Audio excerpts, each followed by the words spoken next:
তিতাবৰত বানত মৃত্যু হোৱা দুই কিশোৰীৰ পৰিয়ালক সাহায্য 4 লাখ টকাৰ চেক প্ৰদান বিধায়ক ধীৰাজ গোৱালাৰ মুখ্যমন্ত্ৰীৰ নিৰ্দেশত মন্ত্ৰী কেশৱ মহন্তই সাক্ষাৎ কৰিছিল পৰিয়ালটিক 4 লাখ টকাৰ এককালীন সাহায্য ঘোষণা কৰিছিল মন্ত্ৰীগৰাকীয়ে আজি আনুষ্ঠানিকভাৱে বিধায়ক ধীৰাজ গোৱালাই প্ৰদান কৰে আমি আজি 4 লাখ টকাৰ এখন চেক আজি পৰিয়ালটোক আমাৰ যোৱা 20 তাৰিখে আচলতে এই প্ৰলয়ংকাৰী বান এই বানত তিতাবৰ বিধানসভা সমষ্টিৰ অন্তৰ্গত এই যি পানবাৰীত চাহ বাগিচা ইয়াৰে দুগৰাকী নৱমমান শ্ৰেণীত পঢ়ি থকা ছাত্ৰী সুস্মিতা মিৰ্জা আৰু সোনিয়া পাহাৰীয়া অকাল মৃত্যু সাৱটি লগাব লগা হৈছিলে দৈজান জানত আচলতে উটি গৈছিলে দুয়োগৰাকী এগৰাকী দৈৱক্ৰমে ৰক্ষা পাইছিলে তো আমি আজি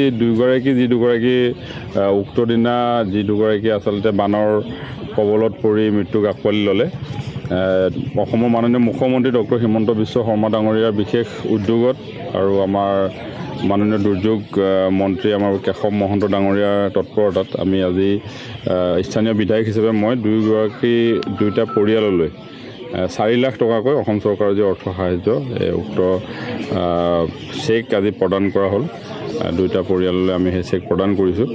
আৰু আশা কৰিছোঁ মানে এনেকুৱা ঘটনা আৰু নহওক সেইটোৱে বিচাৰোঁ।